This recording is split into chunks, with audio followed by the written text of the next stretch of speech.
Louis.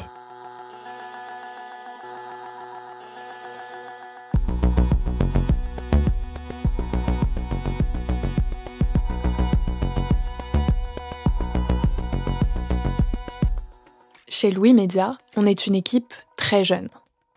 Pourtant, dès qu'on a commencé à réfléchir à travail en cours, on s'est intéressé au sujet du vieillissement en entreprise. Qu'est-ce que ça implique d'arriver en fin de carrière ? Quelle place est-ce qu'on veut encore prendre ? Quelle place est-ce qu'on nous laisse ? On avait identifié des personnes qu'on voulait interviewer sur la placardisation, ou au contraire sur la valorisation des personnes les plus expérimentées. Et puis, la première semaine du lancement de Travail en cours, en mars 2020, on est rentré dans le premier d'une série de confinements. Sur le coup, on s'est concentré sur les thématiques liées à ce chamboulement brutal dans nos vies professionnelles. Les travailleurs en première ligne, le télétravail obligatoire, l'incertitude. 1 an plus tard, avec plus de recul, on se rend compte qu'en fait, le sujet des seniors au travail est plus actuel et pressant que jamais. Parce que depuis le début de la crise liée au Covid-19, de nombreux grands groupes ont eu recours à des départs accélérés en retraite, qu'on appelle aussi pré-retraite, pour éviter des licenciements. Dans ce nouvel épisode de Travail en cours, la journaliste Marion Botorel se demande pourquoi, alors que les pouvoirs publics tentent quand même à repousser l'âge de départ à la retraite, les départs en pré-retraite semblent arranger tout le monde sur le court terme, les salariés et les entreprises. Elle explore aussi ce que cela veut dire sur le plus long terme, pour les travailleurs, pour les entreprises, pour la société, de pousser les seniors vers la sortie en période de crise. Je suis Louise Emerlé. Bienvenue dans Travail en cours.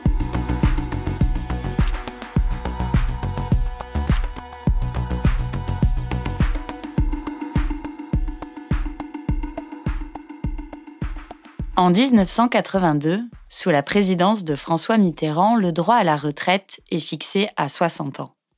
En partie parce que jusqu'alors, on ne touchait qu'une petite retraite et à 65 ans. C'est un âge qui se rapprochait de très près de l'espérance de vie de l'époque. La gauche au pouvoir inscrit donc dans la loi ce droit au repos des travailleurs.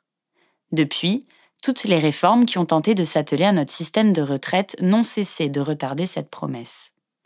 En 2010, par exemple, l'âge de départ pour toucher sa retraite à taux plein est décalé à 62 ans.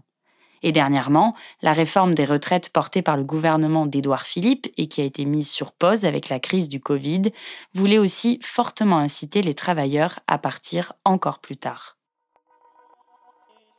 Retarder l'âge de départ à la retraite de notre population vieillissante, ça, c'est la volonté de l'État pour pallier au déficit du système de retraite. Mais dans les faits, les entreprises et les travailleurs seniors s'accordent souvent pour que ce départ à la retraite arrive beaucoup plus tôt. Selon l'OCDE, en 2019, la France est même le pays où l'on sort le plus tôt du marché du travail, à 60,8 ans en moyenne. C'est un chiffre inférieur de 4 ans à la moyenne des pays de l'OCDE, et alors que nous sommes encouragés depuis 10 ans à partir à 62 ans. Avec la crise liée au coronavirus, cette tendance à quitter précocement l'emploi s'est encore accentuée.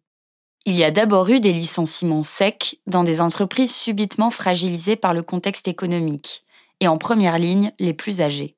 En effet, Pôle emploi estime qu'en 2020, dans le cadre des plans sociaux signés pendant cette crise, les plus de 50 ans ont représenté les 2/3 des ruptures de contrat de travail. Et puis ceux qui ont échappé à cette vague de licenciements se sont vus offrir des plans de départ en pré-retraite financièrement très avantageux.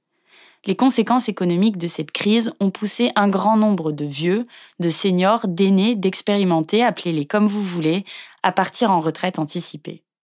130 départs de seniors chez Bosch, une majorité de pré-retraite parmi les 3000 départs annoncés chez Safran, jusqu'à 1900 cessations anticipées chez Renault, mais aussi chez HSBC, Boiron, Bridgestone ou Airbus. Je me suis demandé ce qu'il se joue derrière cette tendance en période de crise des entreprises à pousser vers la sortie les salariés les plus âgés. Et ce que ça dit de la place qu'on donne aux seniors au travail et dans notre société. Les pré-retraites, c'est un dispositif qui permet aux salariés les plus âgés, à moins de 4 ans de leur retraite effective, et volontaires de stopper leur activité tout en continuant à être payés entre 60 à 80% de leur salaire. Airbus, par exemple, a proposé à environ 1000 personnes de bénéficier de ces pré-retraites dans le cadre du plan de sauvegarde de l'emploi mis en place depuis la crise. Ces salariés sont payés pour patienter jusqu'au jour où ils pourront bénéficier de leur retraite. Selon l'Association nationale des DRH, les pré-retraites ont ainsi constitué la majorité des restructurations liées à la crise. Rien d'étonnant en France pour Anne-Marie Guillemard, sociologue et professeure émérite à l'Université de Paris.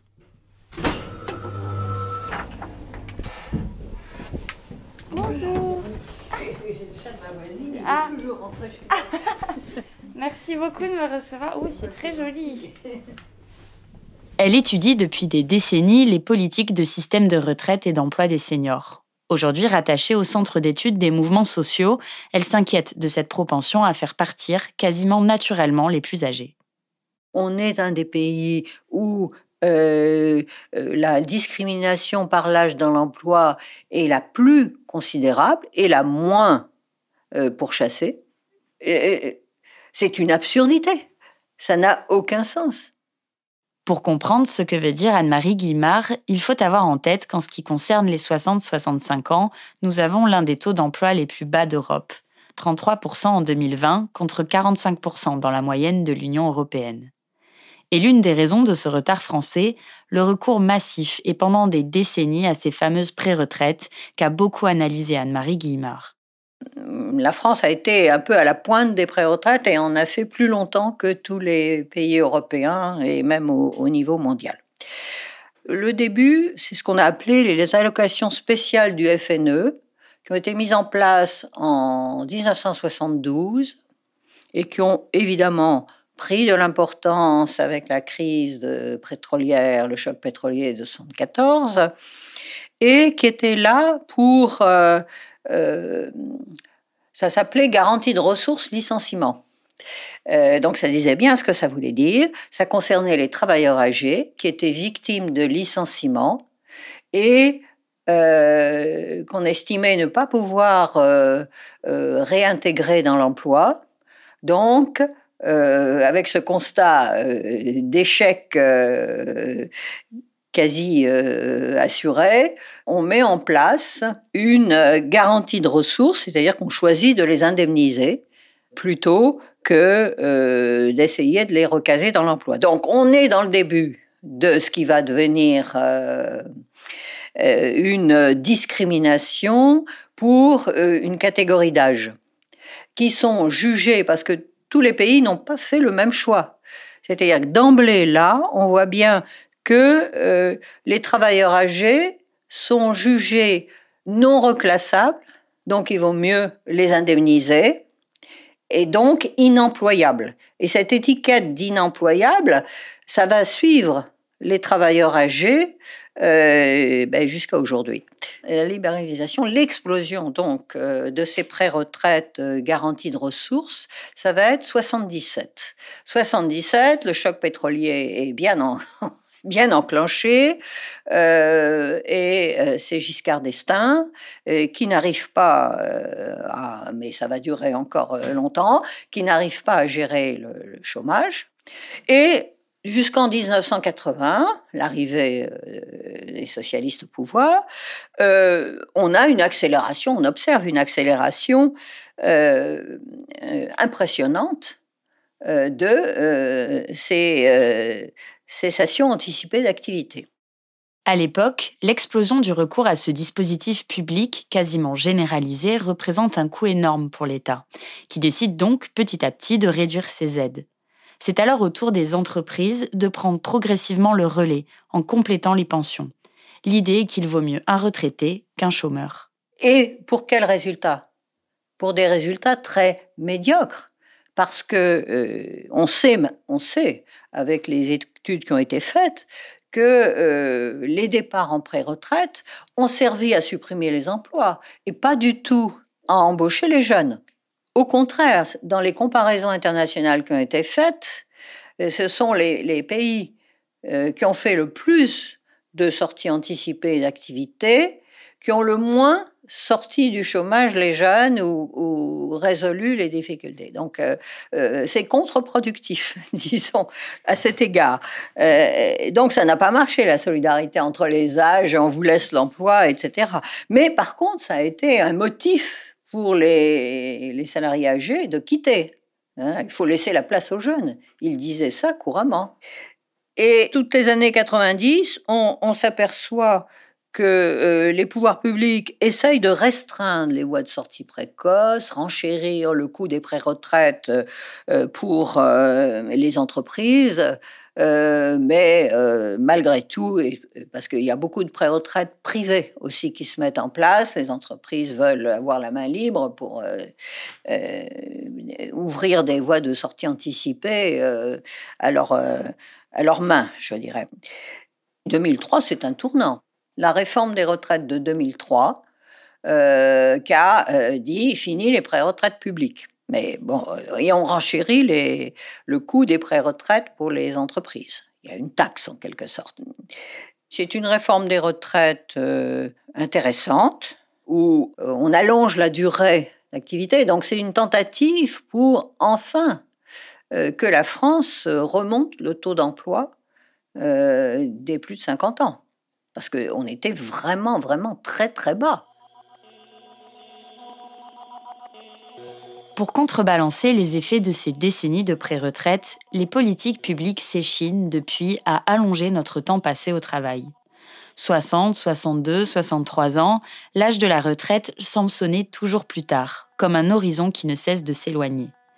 Or, c'est précisément dans cette tranche d'âge, les 60-65 ans, que nous avons un faible taux d'emploi.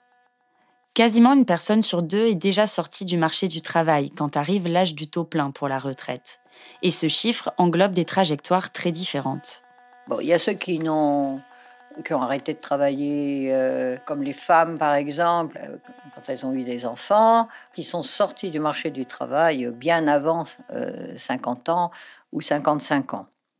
Et il faut savoir qu'on a un pic de rupture conventionnelle, alors qui a évolué. Les ruptures conventionnelles concernent tous les âges. Mais on a un pic, une sorte de concentration des ruptures conventionnelles. Avant, c'était 59 ans, maintenant, c'est 60 ans.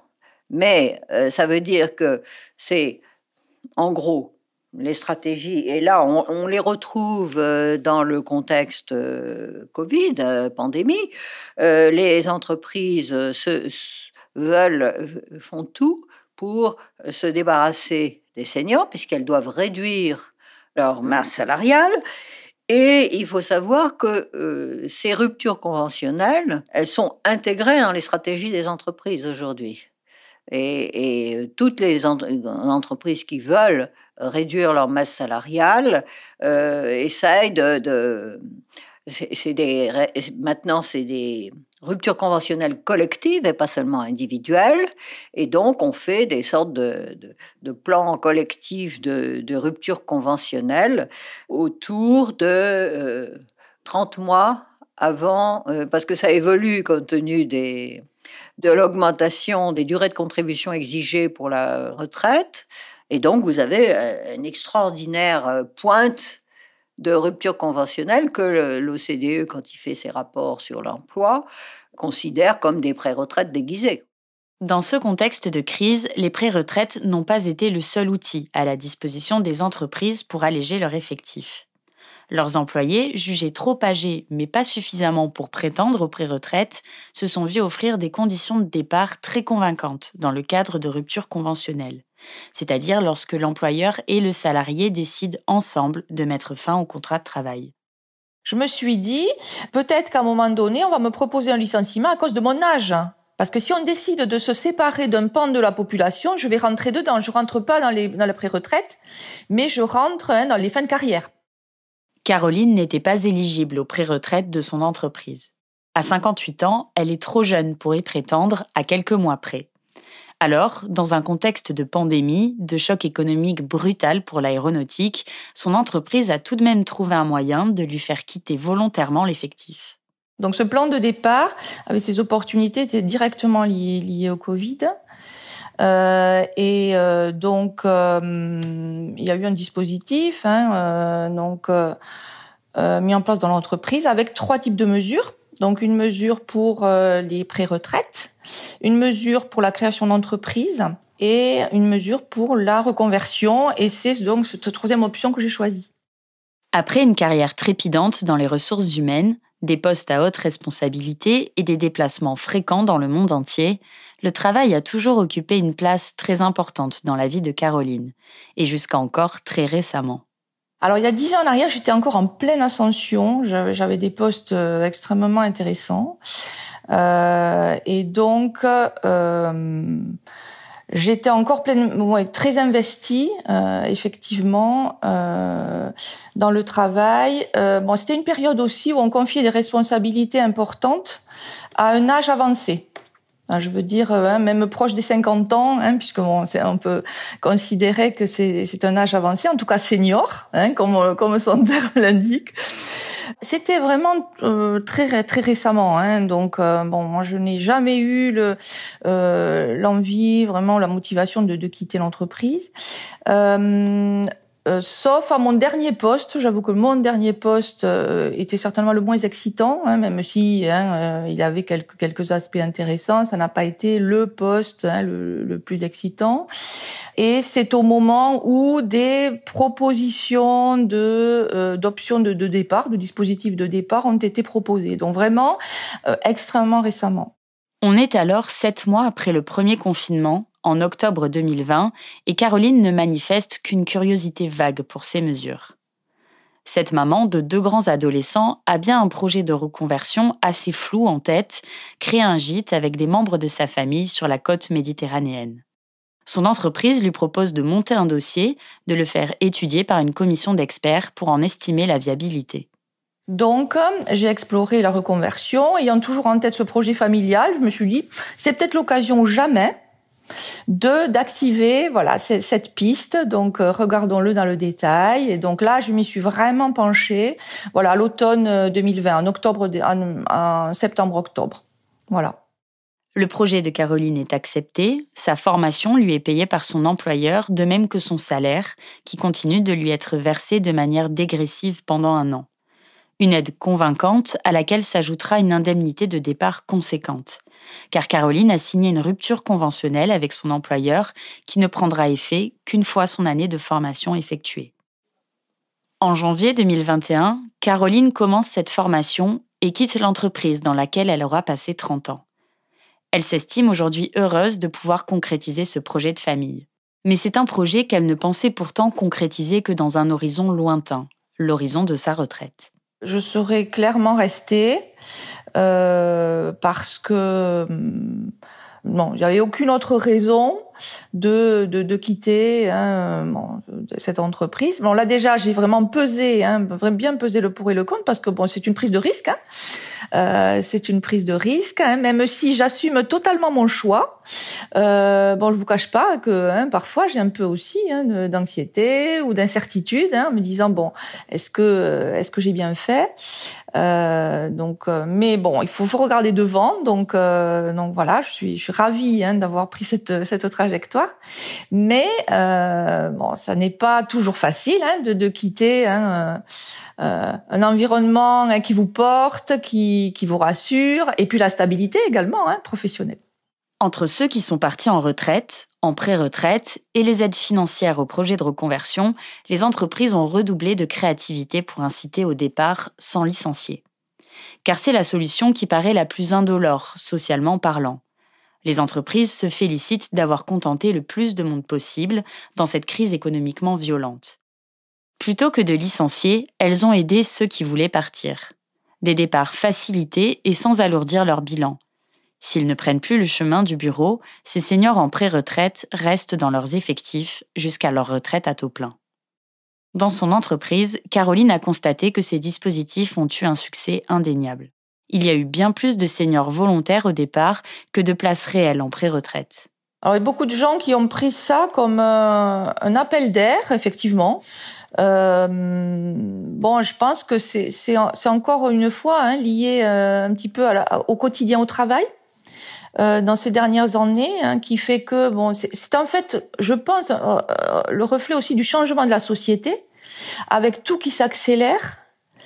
Avec cette montée du numérique qui fait que on passe, comme je disais au début de l'entretien, beaucoup de temps devant l'ordinateur au détriment des rapports directs, rapports humains, et donc je pense que les personnes, peut-être à un âge avancé, manquent un petit peu de cette humanité, de ce côté, surtout celles qui ont fait pratiquement toute leur carrière et qui ont connu autre chose.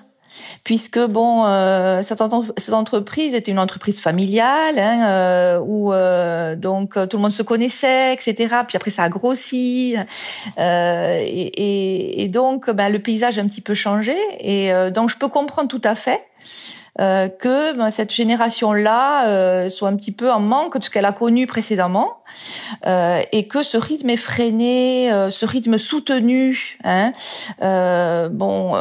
soit difficile et soit épuisant aussi physiquement. La sociologue Anne-Marie Guillemard constate parmi ces générations une lassitude généralisée et une impression d'être sur la sellette au travail. D'une part, on leur propose rien de motivant pour rester. Déjà, c'est pas attractif ce qu'on leur propose. C'est de faire la même chose, parce que la gestion prévisionnelle des emplois et des compétences à 50 ans, ça n'existe pas. Donc, ils sentent qu'ils sont à risque dans l'entreprise et pas forcément considérés, parce que leur manager leur a dit « tu vas pas te former, t'es trop vieux ». Donc, ils s'auto-éliminent également, même si on les pousse pas. Donc, il y a ça. On ne leur propose rien. Ils sont à risque, ils le sentent, donc ils vont prendre la première opportunité. Il faut savoir aussi que ces ruptures conventionnelles, quand on a fait des études sur les ruptures conventionnelles, on s'aperçoit qu'en fait, ce n'est pas des départs volontaires, puisque les entreprises jouent beaucoup sur ce volontariat. Mais en fait, c'est plutôt du départ forcé, dans la mesure où les salariés se disent « si je ne prends pas l'occasion, après je vais me faire virer dans des conditions moins bonnes. » Et puis, j'en ai ras-le-bol. Je n'ai pas de perspective en emploi. Même parmi les mieux lotis, ceux en CDI, on perçoit un réel mal-être à vieillir en entreprise. Selon l'Association pour l'emploi des cadres, 1 cadre sur 4 en fin de carrière se sent menacé par un licenciement. Et avec la crise, bien sûr, ce sentiment n'a fait que se renforcer. On peut donc se demander si ces départs mis rapidement sur pied dans le cadre de la crise Covid sont réellement volontaires face aux perspectives peu réjouissantes du marché de l'emploi. Anne-Marie Guillemard ne le pense pas. Par exemple, l'étude à laquelle j'ai fait référence sur les ruptures conventionnelles montrait, quand on interrogeait les gens qui sont partis en rupture conventionnelle, qu'en fait, ils ont signé, mais dans une situation de non-choix, et que s'il n'y avait pas eu cette situation et cette rupture, cette possibilité de rupture conventionnelle, ils ne seraient pas partis, ils seraient restés. Donc, il faut bien voir la situation dans laquelle ils sont. On ne leur propose rien de très attractif.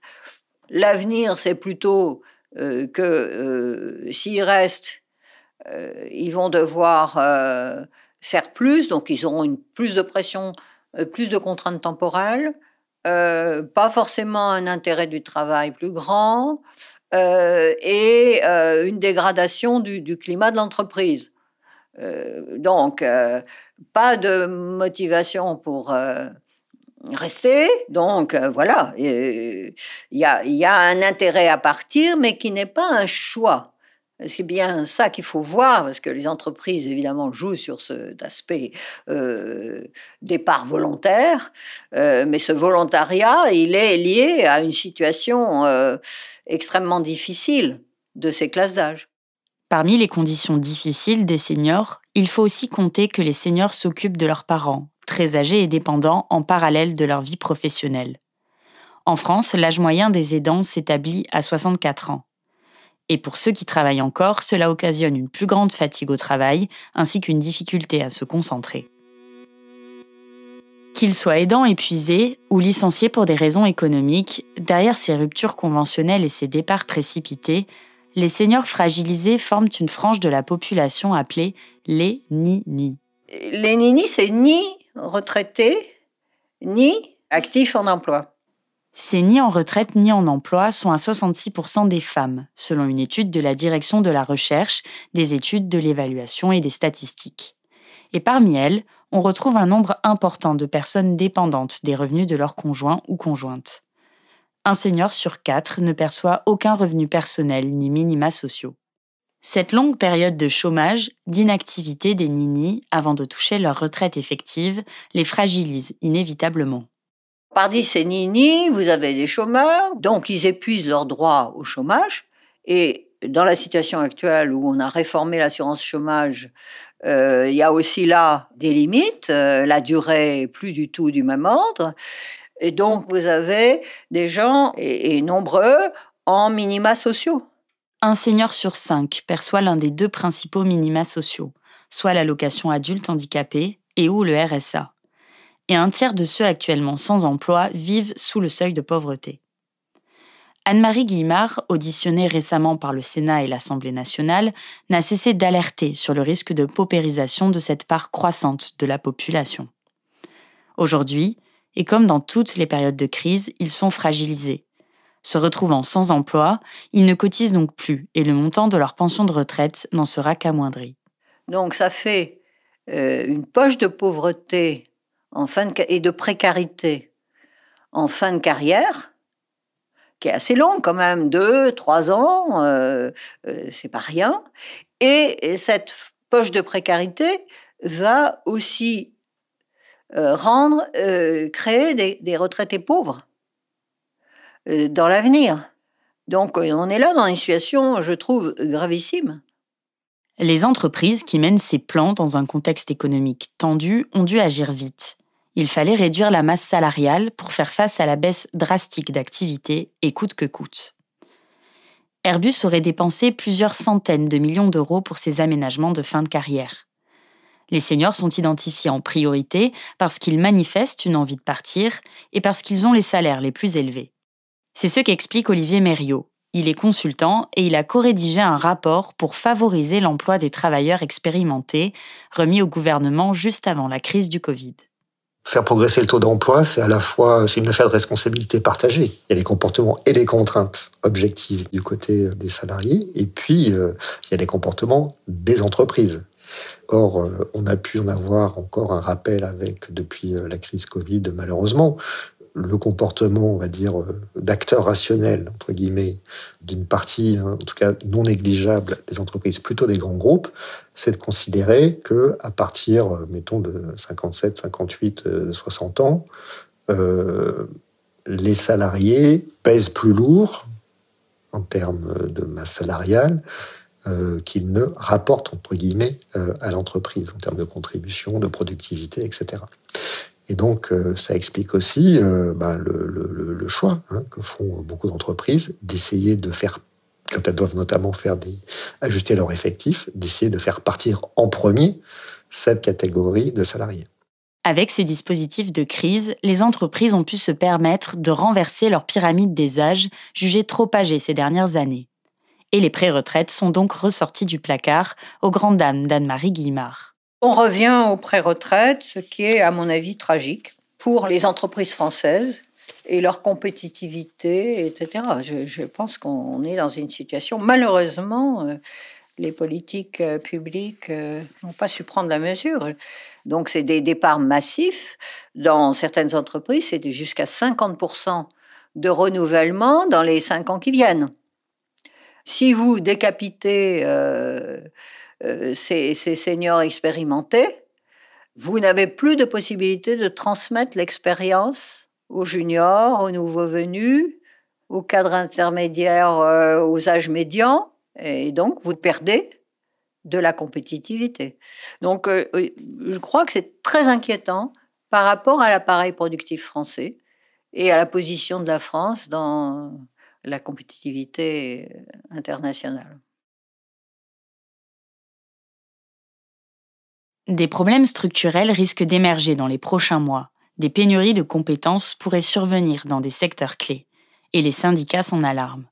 Florent Vellecci, syndicaliste CFTC à Airbus, se félicite d'avoir contenu la vague des départs et de n'avoir jamais cédé sur une ligne rouge aucun départ contraint. Mais les salariés partis précipitamment en pré-retraite vont rapidement manquer pour la reprise. Les départs de salariés expérimentés, je pense que ça peut nous pénaliser sur la reprise, notamment les gens qui ont traversé des crises et notamment les personnes qui ont cette connaissance d'adaptation, de changement et de pouvoir avancer après une crise. Faut pas obliger, en fait, l'entreprise au sens large, la filière aéronautique, elle a traversé plusieurs crises, mais jamais comme celle-là.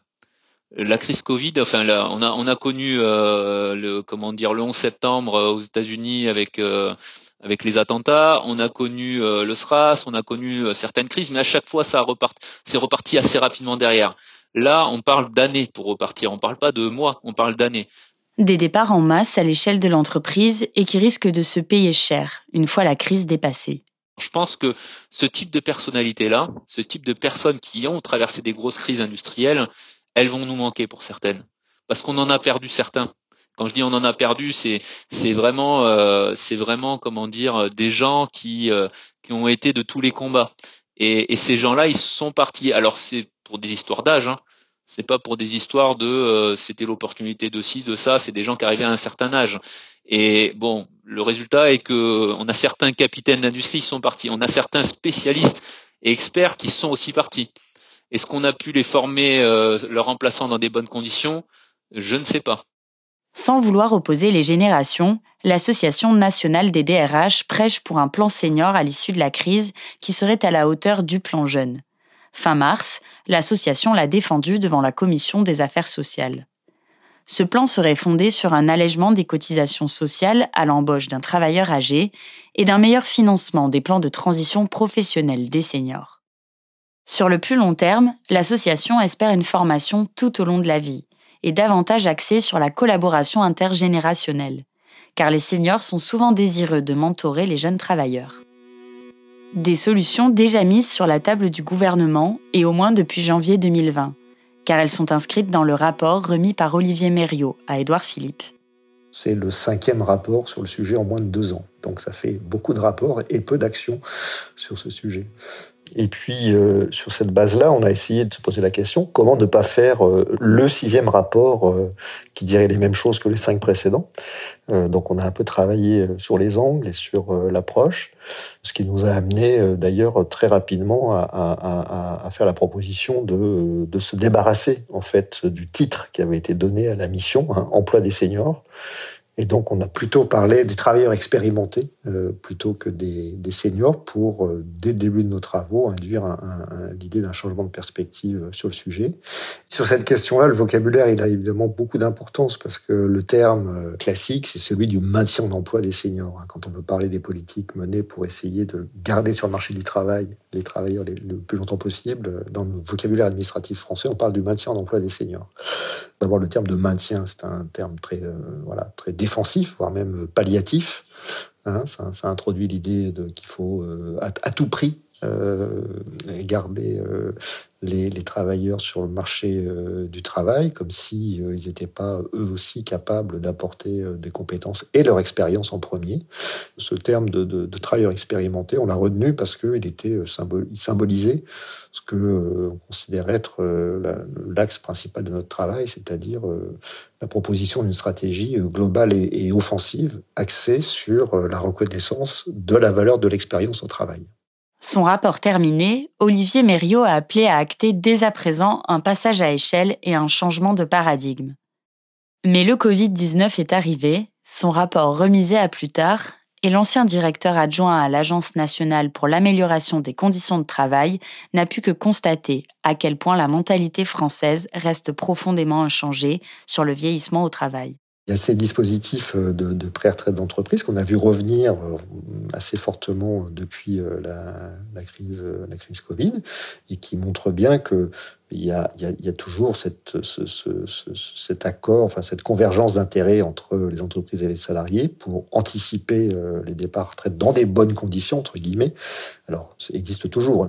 Ça veut dire que on est encore loin, toutes les entreprises sont encore loin de considérer les travailleurs seniors comme des travailleurs porteurs d'une expérience et de compétences importantes. C'était pourtant l'une des solutions préconisées dans son rapport, revaloriser l'expérience et les compétences de nos aînés. Il y propose aussi une adaptation rapide du droit, car nous allons devoir envisager de nouvelles formes d'emploi à l'approche de la retraite et d'autres modes de travail aménagés. Il permettrait ainsi de continuer à cotiser et d'amorcer une transition plus progressive, plus douce vers la retraite. Si on veut changer de paradigme, on en a pratiquement un tout prêt, qui est encore emballé, en fait, dont on n'a jamais fait usage en France, qui a été travaillé notamment par la Commission européenne et des institutions européennes au début des années 2010, on va dire, qui est le paradigme du vieillissement actif au travail. C'est une stratégie globale, intégrée, qui vise à articuler, en fait, l'ensemble des leviers qui, sur les différents champs, permettent de faire en sorte d'anticiper le plus possible les conditions d'un travail efficace et dans de bonnes conditions jusqu'à un âge avancé. Et donc, ça veut dire aussi avoir une stratégie qui joue à la fois sur, évidemment, au premier, la santé et les conditions de travail, parce que ça reste un facteur majeur qui explique les retraits précoces du marché du travail. Donc, santé, conditions de travail, mais aussi compétences, parce qu'évidemment, il y a aussi une problématique de prévention des risques d'obsolescence des compétences. Les pouvoirs publics ont leur part de responsabilité, c'est-à-dire à la fois absence d'avoir pas saisi l'opportunité de la stratégie du vieillissement actif au niveau européen, et puis aussi parce que on est peut-être aussi culturellement un pays dans lequel l'agisme, entre guillemets, la discrimination au motif de l'âge, est peut-être plus prégnante que dans d'autres pays.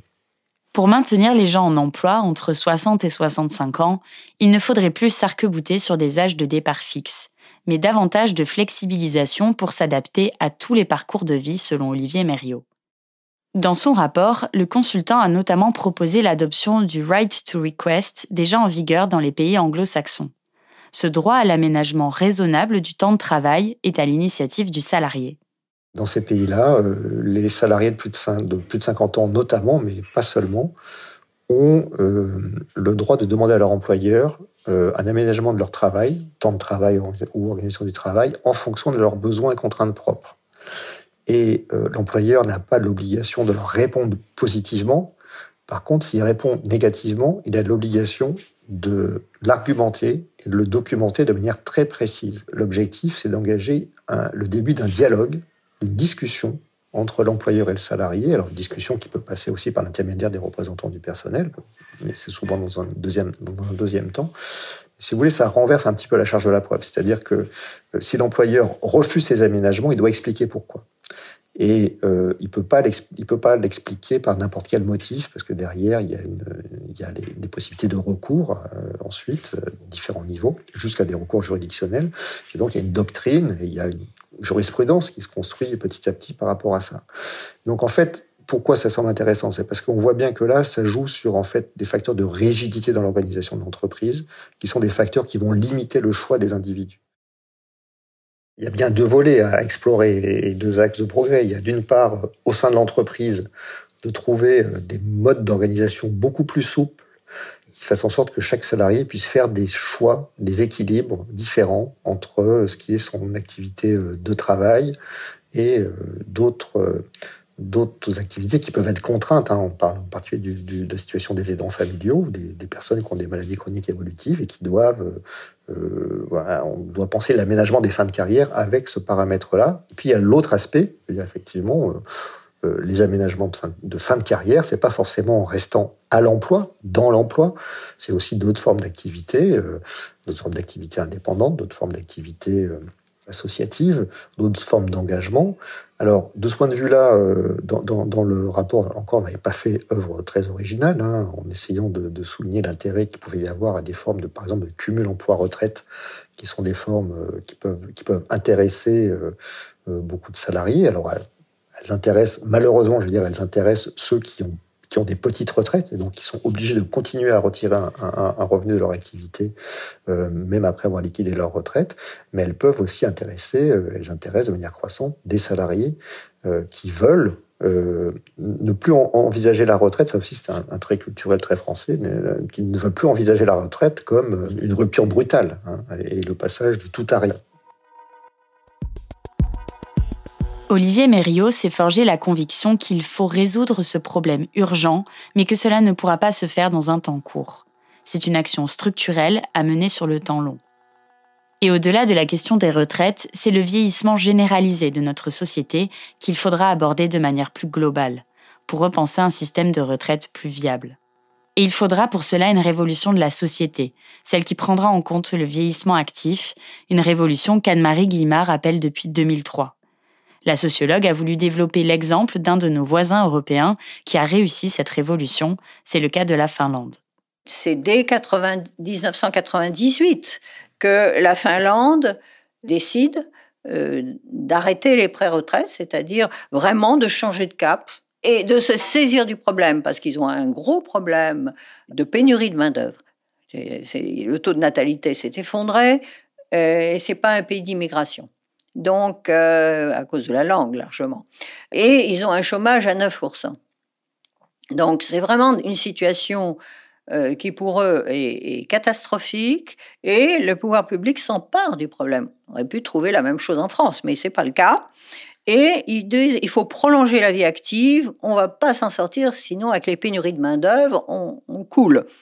Donc, ils mettent en place un plan national quinquennal pour l'emploi des plus de 45 ans, donc c'est ciblé, mais large quand même, donc on viendrait, 1998-2002, avec un slogan « L'expérience est une richesse nationale ». Donc on voit tout de suite l'idée de revaloriser l'image des seniors et de les rendre attractifs pour les entreprises. Par la valorisation de leur expérience, apprendre aux entreprises à gérer les seniors, ce qu'elles ne font pas, et montrer aux entreprises que gérer les seniors, ça leur rapporte plus que de se débarrasser des seniors, qui leur coûtent. Donc c'est ça la logique, et l'idée, c'est de faire des seniors un atout pour l'entreprise et le pays. Et alors ça veut dire quoi ?